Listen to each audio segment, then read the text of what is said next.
the goal of human existence and the path to attain it according to Buddhism.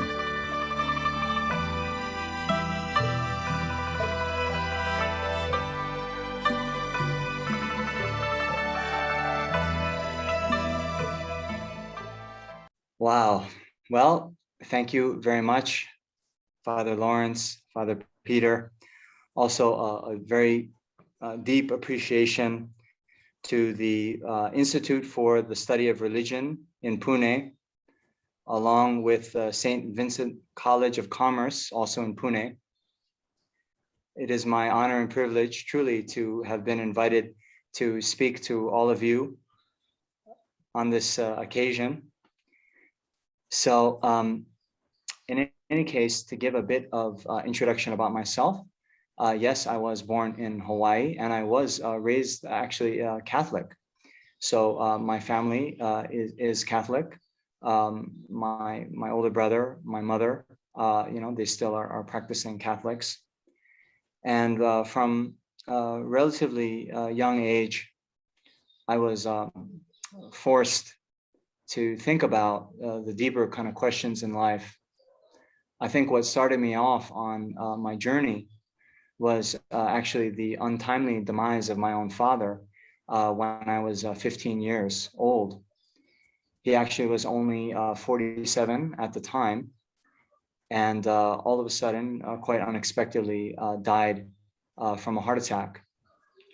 And I being 15, I have a younger brother who was 11, and my older brother who was 18, actually 2 weeks before he was going to go off to college at Gonzaga.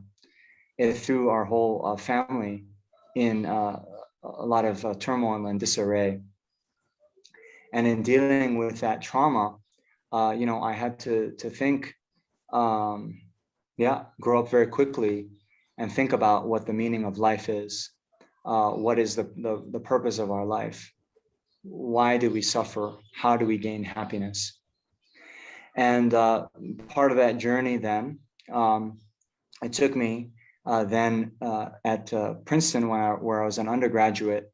I then studied philosophy and tried to think about these larger questions of life. Unfortunately, during university, I actually became a little bit jaded and skeptical.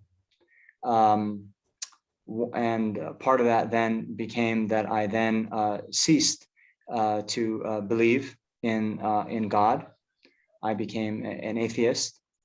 And then after school, I also, having sort of lost kind of faith, I did what a lot of my classmates were doing and chased after the modern God of money, prestige, wealth, all these things.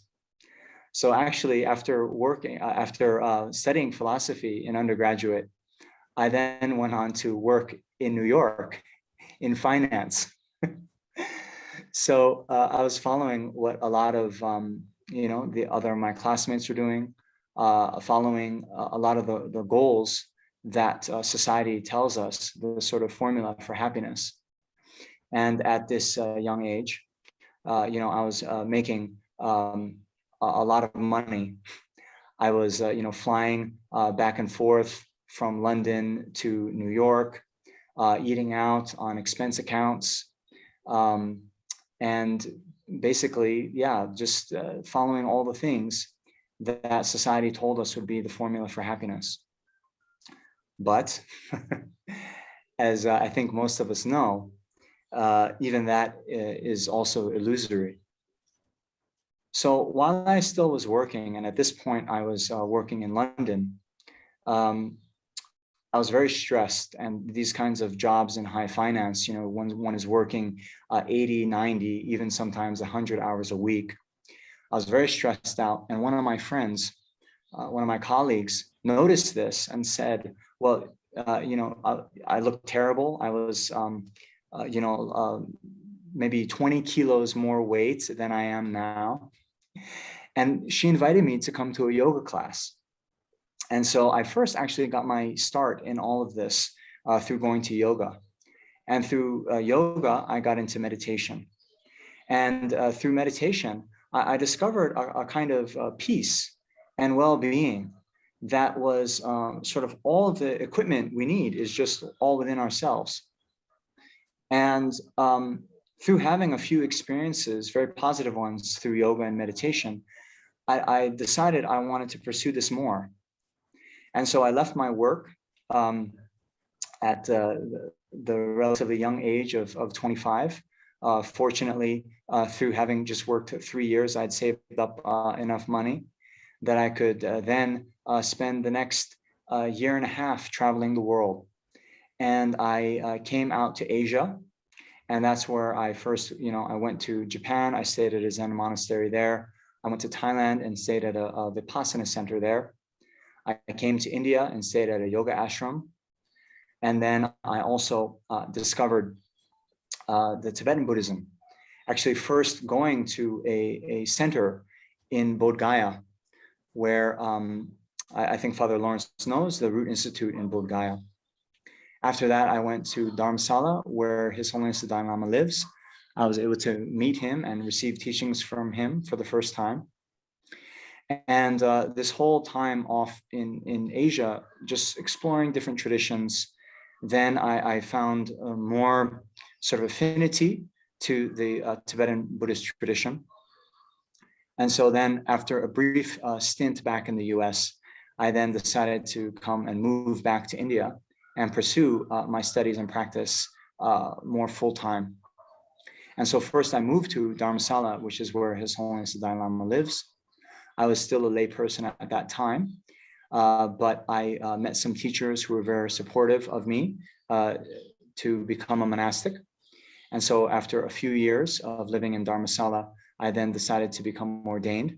And since then, I then moved down to South India, here in Karnataka state, close to Mysore, for those of you who know Indian geography. And then I've been in this traditional Geshe studies program where we study Buddhist philosophy and practice. And now I am in the 15th year of that. So by all means, I don't consider myself an expert, but the few things that I've learned over the years, I am happy to share to the best of my ability with you. So I have made another presentation. So I've been asked to talk here today about the goal of human existence and the path to attain it. So one time, His Holiness was asked about the meaning of life. You can imagine this is a question that he gets again and again when he travels the world and meets various reporters and interviewers. So when asked this, he said, the meaning of life is happiness. So the hard question is not, what is the meaning of life? That's actually an easy question to answer. But the actual hard question is, what makes happiness? So money, big house, accomplishment, friends, right? So those are the things, that many of us chase after, thinking they'll bring us happiness. Or compassion and a good heart. So this is the question that all human beings must try to answer. What makes true happiness? So here, the fundamental starting point of Buddhism is precisely this observation that not only human beings, but all living beings fundamentally want happiness and want to avoid suffering. So we can think from the beginning of our lives, when we came out of the mother's womb, the baby crying is because the baby is suffering in some way and wants that suffering alleviated. And then as we go through life, whether it is, when we went to school and tried to study hard, or whether it was after school and then, played games, played various sports, met with our friends, partied with our friends, all of these activities were, designed to bring about some, fundamental well-being or happiness. And then later, when we went off into the real world, when we got out of school, even those jobs we got, all that hard work we did trying to accumulate wealth, we did that thinking that it would bring us some kind of happiness. And then even more fundamentally now when we get into either the entertainment that we seek, sitting down, watching movies, or some people in their free time, they go out and exercise. All of these actions are also undertaken with a view that whatever we're doing is going to bring some kind of happiness and benefit. Of course, people have different priorities, whether they're thinking about, the sort of physical pleasure of eating nice meals, or a more sort of a deeper inner satisfaction of doing a job well done, or writing a novel, or producing some body of work that one can feel some sense of accomplishment. One might also have trade-offs between the short term of watching a movie or a more kind of long-term well-being that comes with being in shape and being healthy. But all of the things that we've done, all the things that we have done and are doing now, is rooted in this desire for happiness and well-being. So that goes without saying. But now the question is, what makes the true happiness? So just as when we're trying to do something mundane, like buying a new phone, we'll read the various reports, we'll read the reviews, we'll see the various features that different phones have, and we'll try to purchase the best one with the best features for the best price. So now our job, since we all want happiness and want to avoid suffering, is then to do the same thing and inquire about these various types of suffering and well-being and happiness that exist in the world, and then see what are the best sources of happiness, what are those sources of suffering that we want to avoid. And then this concept of, if we want to attain happiness, what are the causes of that happiness? If we don't want to suffer, what are the causes of that suffering, and how can we abandon them?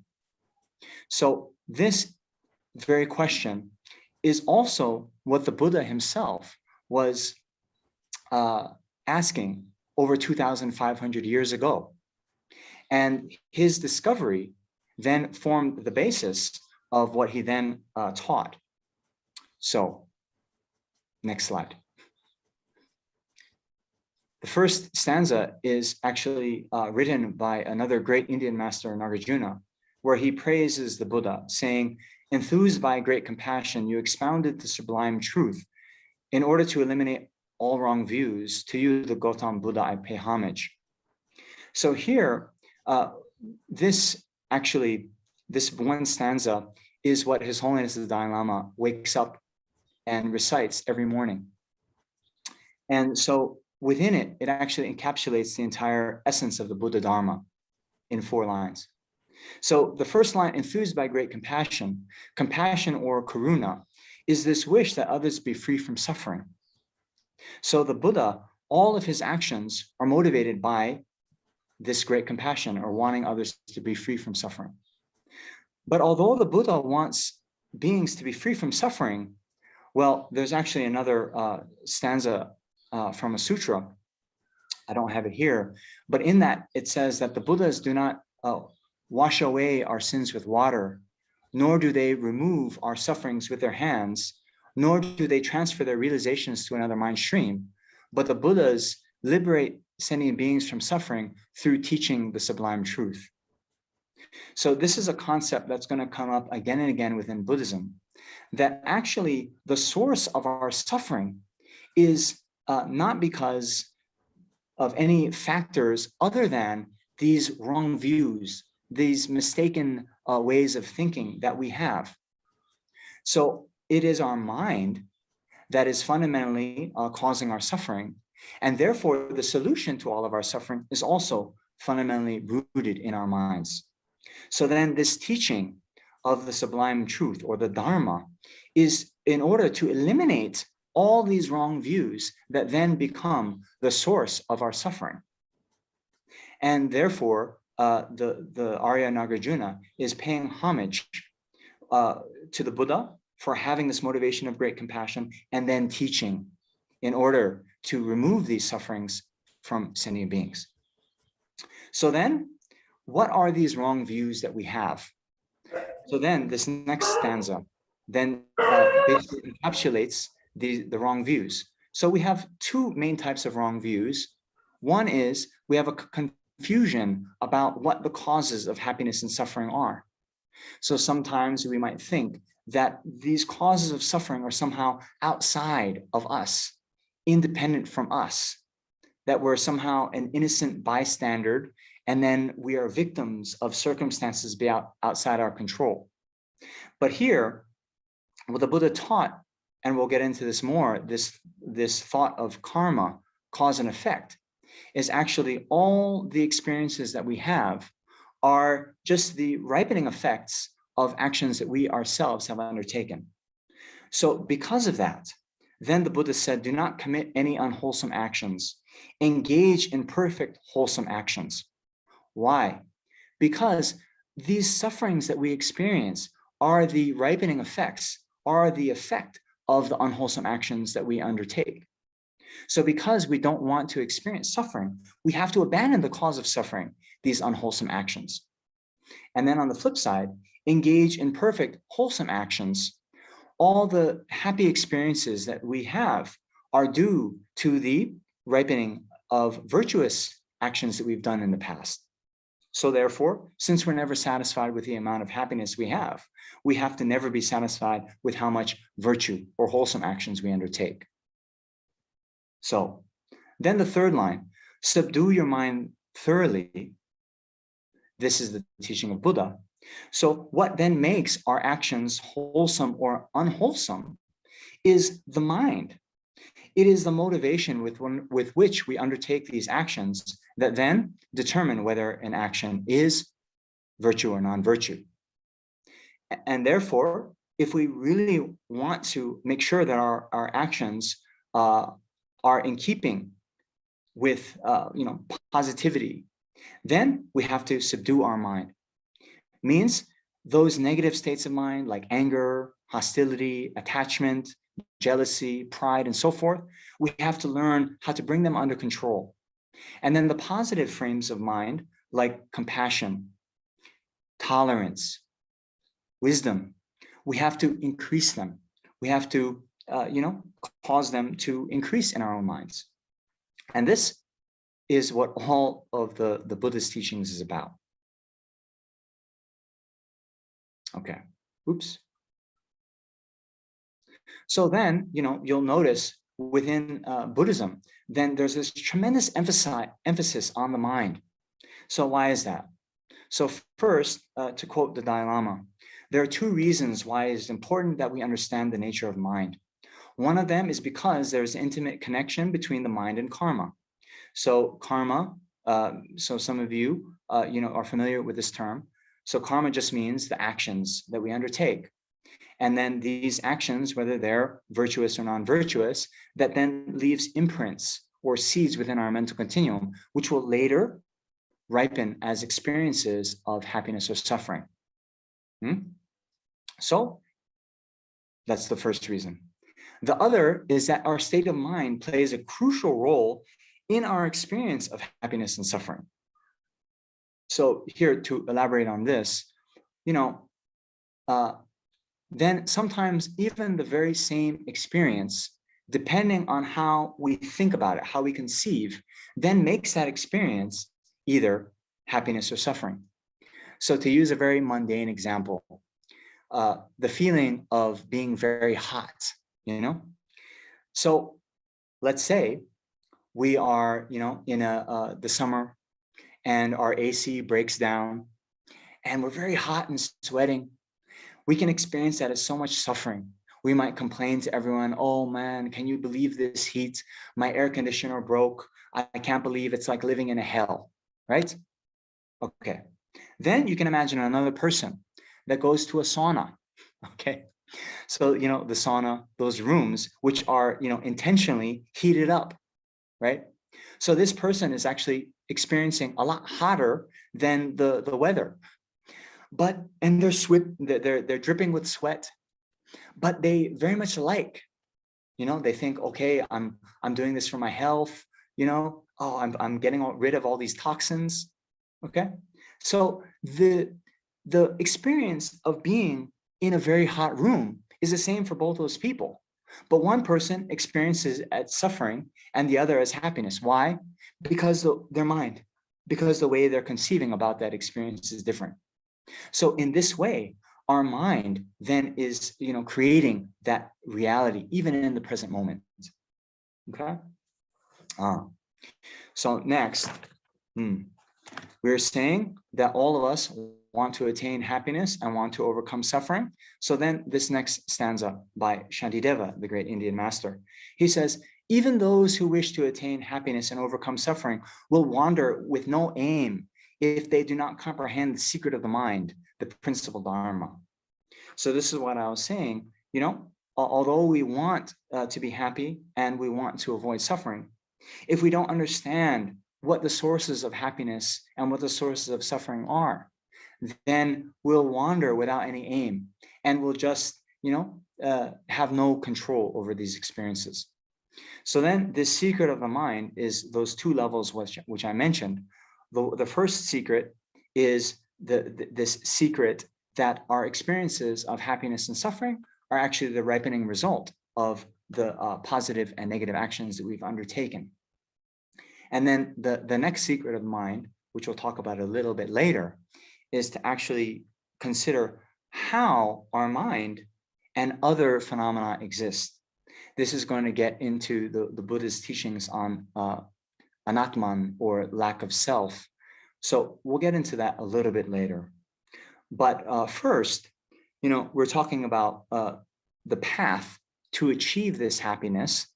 So similarly, a path, it takes us from a certain place all the way to our final destination. So this thought of the path, this analogy of the path, is very much there within the Buddhist context as well. So here, then, we have this thought that this path is going to be fundamentally not an external path out there, but a path of training our own mind to develop our mind from where it is now all the way to the enlightened state of a Buddha. So here, there's some more nice stanza here by the Buddha in the Dhammapada, where he's talking again about the importance of mind. So phenomena are created by the mind is principle, it comes before action. If one carries a good heart and then speaks, happiness follows like a shadow follows the body. He also says that the phenomena are created by the mind is principle, it comes before action. If a person speaks with a bad motivation, afterwards suffering arises for that person like a cart follows an ox. Okay, so this is then just to show more about why the mind is so important to take care of. And then just to give some points about the Buddhist conception of the mind. So the traditional kind of definition of the mind is defined as being clear and knowing. So you'll come across that definition if you study the Buddhist philosophical texts. So here, clear, it means like a mirror, right? So just like a mirror, depending on what you put in front of it, if you put an apple in front of a mirror, the mirror will arise, in the form of reflecting an apple. If you put a pencil in front of it, it'll arise in the form of reflecting a pencil. But the mirror itself is clear and free of all of those, right? So similarly, our mind, depending on certain conditions, the mind can arise as love. The mind can arise as anger. The mind can arise as perceiving an apple. It can perceive a sound. It can do all of these different things. But the mind itself is, intrinsically free of all of those. It is none of them. And yet, depending on certain causes and conditions, it can arise in any of them. Do you understand? So that's what it means by being clear. And then knowing, it means, having this sense of, luminosity, of awareness. So this then means that the mind, which is immaterial, is not identical with the brain. The brain is just, some cells and some, electrical impulses, but this experience right? This experience that we have of being aware and cognizant, that is a unique feature of the mind, right? And so our own experience of, let's say, biting into an orange, there's something above and beyond just to say that, oh, these certain neurons in the brain fired, right?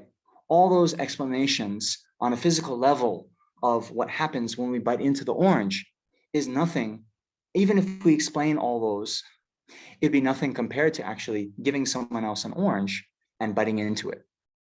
So in that sense, we then say that the mind is knowing, that the mind is immaterial, it's not identical with the brain, and therefore the mind is beginningless, right? Whereas the brain, it can be traced back, this physical body can be traced back to, the conception in our mother's womb. But the mind, since it is not identical with the brain, then every moment of mind has to arise from a previous moment of mind. And therefore, in the Buddhist concept, then the mind is beginningless. And then similarly, this continuity of the mind going moment by moment also is beginningless, and it will be endless. It will continue to go on and cannot be severed. And because of that, because of this concept of the mind, then there's also this concept of rebirth within Buddhism. Okay? So I know it's a big topic. There are certain stages of the path that one follows. And so here Aryadeva says in the 400 stanzas, initially you stop the non-meritorious. In the middle, you stop the misconception of self. Finally, you put an end to all bad views. One who knows this is learned. So this basically encapsulates the Buddhist path into 3 levels of practitioner. We'll get into that in a bit. And then Arya Nagarjuna, then he talks about it in another way. He says, initially, there are the teachings on high status. So here, what high status means is, rebirth as a human or a deva, so a higher rebirth. And this is in contradistinction to a lower rebirth, like an animal. There's also other types of beings they call pretas, or hungry ghosts. And then within the Buddhist cosmology, there are also hells. And, there's hot hells, there's cold hells. So we have them too, okay? So first, our most urgent task, our most urgent goal, because death can come at any time, is to make sure that in our next life, we get a good rebirth. So because of that, initially, there are the teachings on high status, means how we get a good rebirth in the next life. Then come the teachings on certain goodness. Now, certain goodness means the attainment of liberation or enlightenment, okay? Now, why is there this order? For having obtained high status, you gradually reach certain goodness. So it is only, having this type of high status as a human, where we have the kind of, mental intelligence that we can differentiate between right and wrong.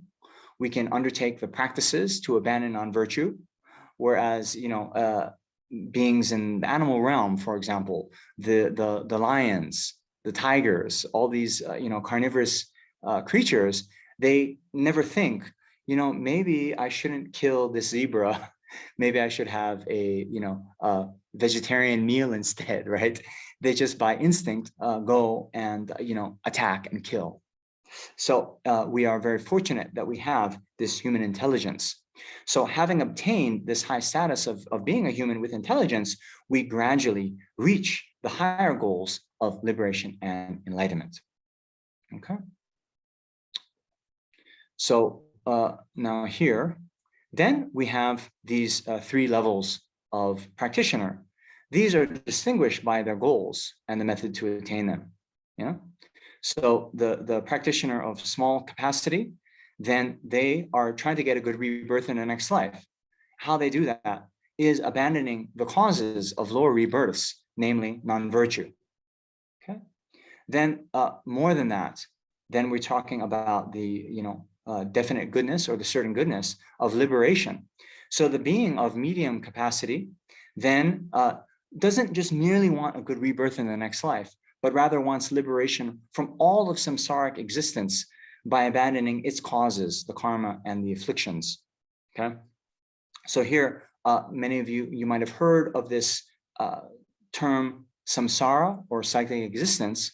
What this is this unending cycle of uncontrolled rebirth, right? So we don't choose where we were born, we don't choose, we can't direct our rebirth, but rather it's this uncontrolled rebirth due to our karma and our afflictive emotions, our klesha, okay? So this is what samsara is. If we want to be free from samsara, we have to abandon its causes, karma, and the afflictions. And then we have the practitioner of great capacity.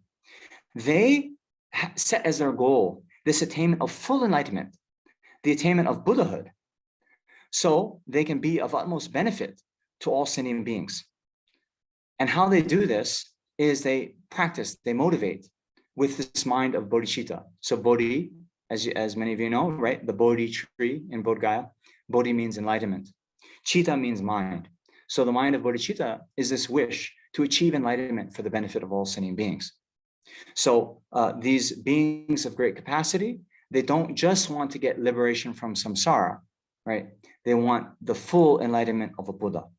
We'll talk about that in a little bit, what the difference between those two are. But that's just an overview of these three levels of practitioner. So first, we'll talk about the attitude of a person of small capacity. So here, the great Indian master, he was actually from Bengal, and then later he came to Tibet. So he wrote a text called The Lamp to the Path of Enlightenment. In there, he talks about in detail these three levels of practitioner. So he says there, know to be least those persons who diligently strive to attain solely the joys of cyclic existence by any means for their welfare alone.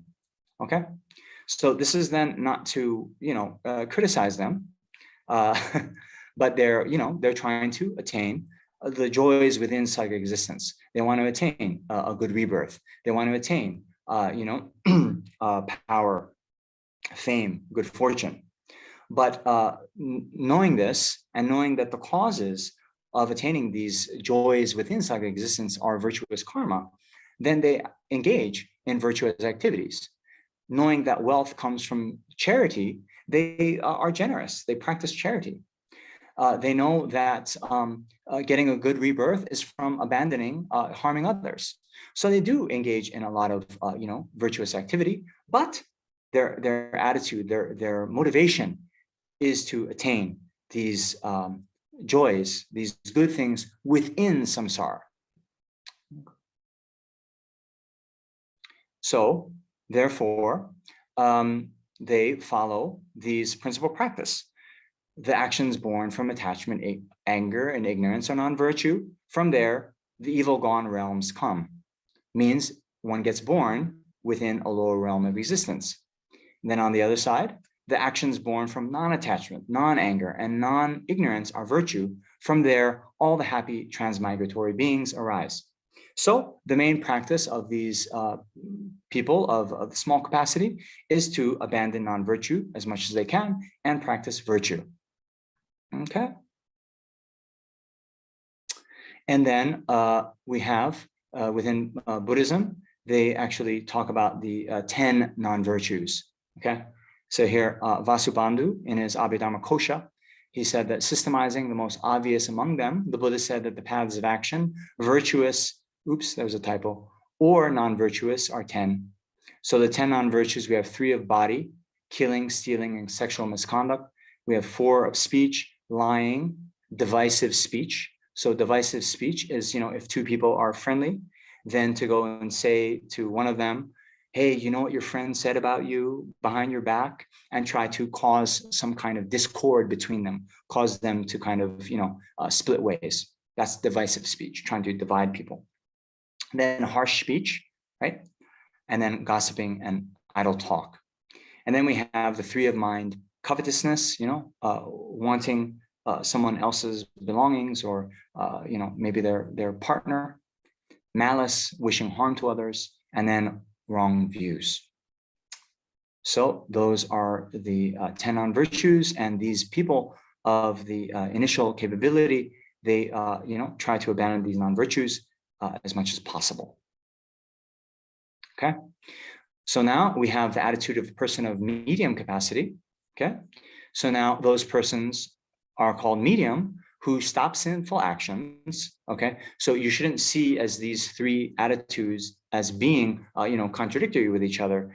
Actually, the person of the medium capacity, they're just going further than the person of small capacity. So they still stop sinful actions, they still abandon non-virtue, but more than that, they turn their backs on the joys of psychic existence and diligently strive just for their own peace. Okay, so they're not merely satisfied with gaining good rebirth within the next life. They want peace here in this context means nirvana, right? The liberation from all of suffering. So now, how does one do this? So first, we were saying these beings of medium capacity, they turn their backs on the joys of psychic existence.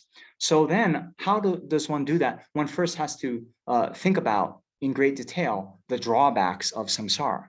So here Aryadeva, again, he says, how can one who is not disenchanted with this world, means samsara, appreciate peace, nirvana?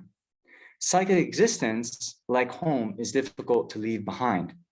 So these people of the medium capacity then have to think about the drawbacks of samsara. So here, the first one is then described here on the right by Shantideva. After repeatedly coming into happy rebirths and experiencing much joy there, you die and fall into the protracted and unbearable suffering of the miserable rebirth. Okay, so this is one concept. Even if we get a good rebirth in our next life, since samsaric rebirth is endless, then what happens the one after that and the one after that? So eventually, since we're not perfect, eventually after our good experiences in the happy rebirths, it'll come to an end, and then we'll fall back again in the miserable lower rebirths. Okay, so that's one drawback of samsara. There's nothing stable. And then here we have Aryadeva again. For the privileged, pain is mental. For common people, it is physical. Day after day, both types of pain afflict this world. So here, even in a relatively good rebirth like that of a human, there's still many drawbacks. There's many sufferings that we experience. So we see among the privileged, those rich, powerful, wealthy, they still experience a lot of mental pain. You can see, the high divorce rate. You can see a lot of people, after they, gain fame, they gain a lot of wealth. They're very, distrusting of people, that they're going to, take away their wealth. They're going to lose their position of power. So that actually is a great experience of suffering for them. And then for those others, the common people, there's a lot of physical suffering due to illness, suffering due to hunger and poverty, all these things. So all of these, whether one is high or low, everyone has their kind of suffering, and everyone has their kind of problems that they're dealing with. So this should then motivate one to not just go after these high states within samsara, but seek to be free of samsara altogether. So then this ties in with the perhaps the quintessential and most famous of all the Buddhist teachings, actually what the Buddha first taught after he achieved enlightenment. So he talked about these Four Noble Truths: the truth of suffering, and this is what we just talked about. And then the truth of the cause of suffering. Why do we suffer? And here we saw that since samsara is this process of uncontrolled rebirth due to our karma and our afflictions, then the cause of suffering are those two: our karma and our afflictions, afflictive emotions like anger, jealousy, pride, attachment, so forth. Okay. But then the Buddha went on and taught that there's a cessation or a permanent end to all of this suffering. So there is a way that we can be free of suffering. And then the fourth noble truth, then we have the path leading to that cessation of suffering. Okay. So here we have a quote by Maitreya, where he talks about the reason why these four noble truths were taught in that order. He uses a medical analogy. So first, when we go into the doctor, right, he doesn't just, or he or she doesn't just cut us open and perform surgery. First, we have to recognize that we're ill, right? So the doctor will do all these, tests. He'll then tell us that we're sick. He'll tell us, and the cause of this illness is, you have this tumor, or you have this virus, you have this malady, and then, can say, but there's a way where you can remove this tumor by having this surgery or by undergoing this chemotherapy or whatever. So similarly, Maitreya is saying that we should first recognize that we are ill, eliminate the cause of the illness, attain health, and rely on a remedy. Similarly, likewise, you should recognize, eliminate, attain, and rely upon suffering, its cause, its cessation, and the path, respectively. So that's the four noble truths. So now we're talking about the cause of suffering being this the karma and the afflictions, but actually of the afflictions, the primary one is this misapprehension of how we exist. Okay, so here Dharmakirti, another great Indian master, he wrote in the Pramanavartika, once there is a self, there is an idea of another. From I and other come attachment and anger. In relation to these, all mistakes arise. Okay, so first we have this sense of the self, right? And then once we have the self, we have other. Those things we see helping the self, benefiting the self, we have attachment to, we want to possess. Those that we see harming ourself, we have anger, hostility towards. So all of these other afflictions are rooted in this misapprehension of the self. Okay. Now, it's a little bit beyond the scope, but just to understand a little bit what we mean, we can think. There's one thought experiment that Dharmakirti also gives in the same text, where he asks us to imagine that if there was someone who came to us and said, you know what, we, let's say there were a God who says, okay, we'll allow you to trade your body for the body of, and then, choose whoever you want, maybe one of these Bollywood stars with, nice muscles, a six pack and all this, right? Young, healthy, strong. And we could exchange your mind with the God of wisdom, let's say, right? Or, whoever you like, Nobel laureate, smartest person you know. Would you undertake the trade? So think about it. Okay. So we can all, whether we say yes or no, we can all conceive of making that trade, right?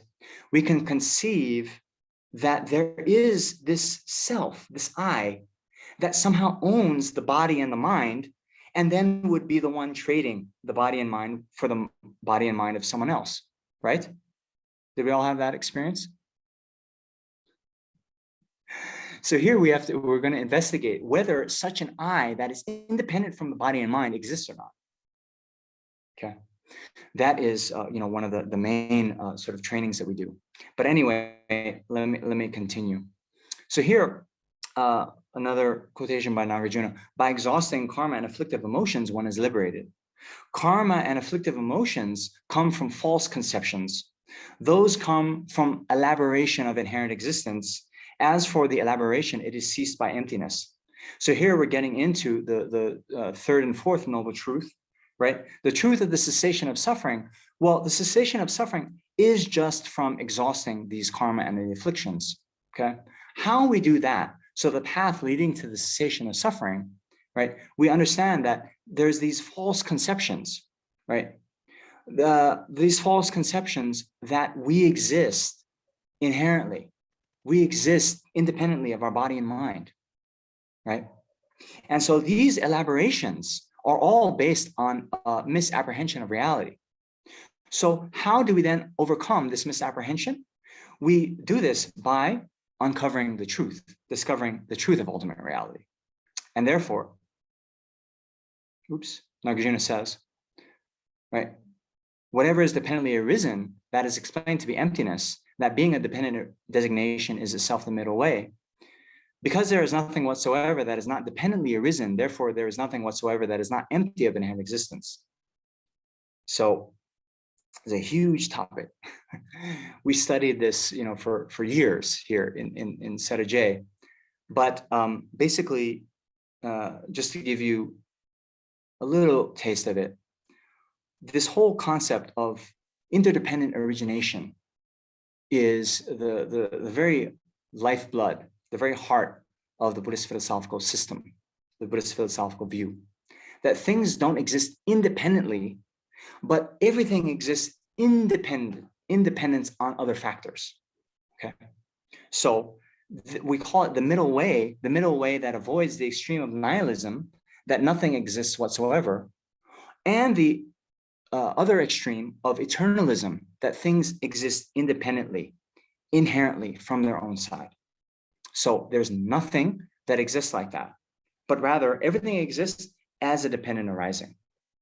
Okay. All right, so that is the main undertaking then of the person of medium capacity, to understand this view of ultimate reality. So then we have the attitude of the person of great capacity. So again, Atisha said that those persons are called superior, who sincerely want to extinguish all the sufferings of others by understanding their own suffering. So here again, we have this concept that these three attitudes, they're more encompassing. So first we understand our own suffering, which is what the person of middle capacity did. But then not just wanting to free themselves from suffering, but rather wanting to extinguish all the suffering of others. Then this is the main training of a person of great capacity. So here, what is this attitude like? Then there's a great Tibetan master, Tokme Zangpo. He said, from beginningless time, your mothers have cherished you. If they now suffer, what good is your own happiness? Therefore, to liberate limitless numbers of sentient beings, cultivating bodhicitta is the practice of a bodhisattva. Okay, so these bodhisattvas are the ones who willingly, forego the personal peace of individual nirvana or liberation, and instead work to liberate the limitless number of sentient beings. So they reflect in this way, thinking how all sentient beings from beginningless time have been our mothers, have been kind to us, have cherished us. So for me to attain liberation for myself, nirvana for myself, is actually, not something I'm interested in. Because if I do so, then I'll be, as it were, abandoning all the other living beings out there. So instead, we work to, cultivate bodhicitta and liberate the numberless sentient beings. And here Shantideva, he says, well, what need is there to say more? The childish work for their own benefit. The Buddhas work for the benefit of others, and just look at the difference between them.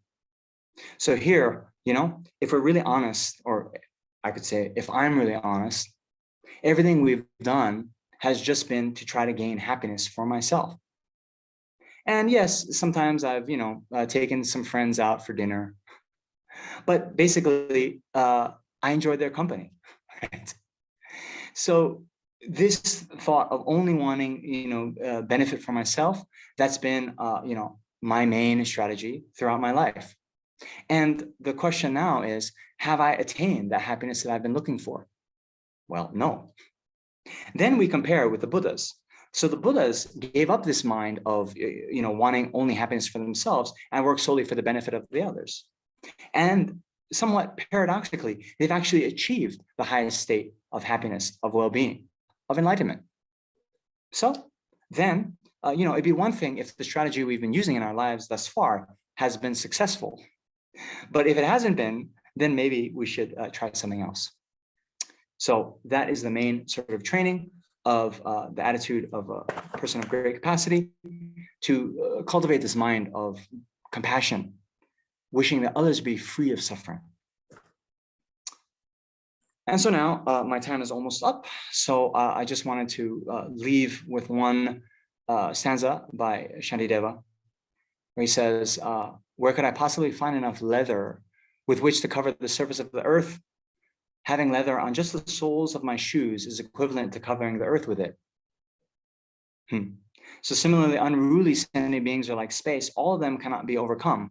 But if I overcome the mind of anger alone, this will be equivalent to vanquishing all those foes. So here then, whether we're Buddhist, non-Buddhist, believer, non-believer, all of us, are trying to go through life. And again, wanting to avoid suffering and wanting to attain some sort of happiness. But, when we look and see how our mind is so important in determining our experience of life, then, whether we're believer or non-believer, I would encourage you all to, try to take some care of our mind, protect our mind, cultivate these good attitudes, try to do something to lessen the effect that these, unproductive, afflictive emotions like anger have. And, then just like having leather on our shoes, right?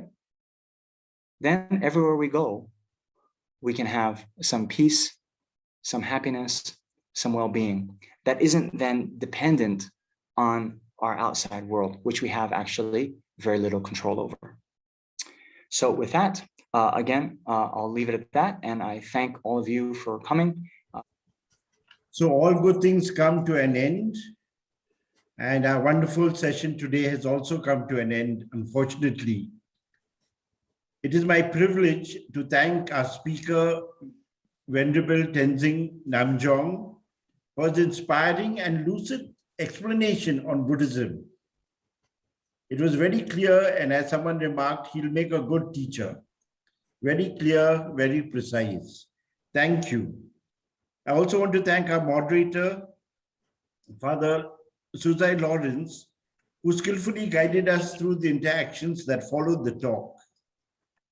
Thank you also to all the participants whose response has made this seminar possible.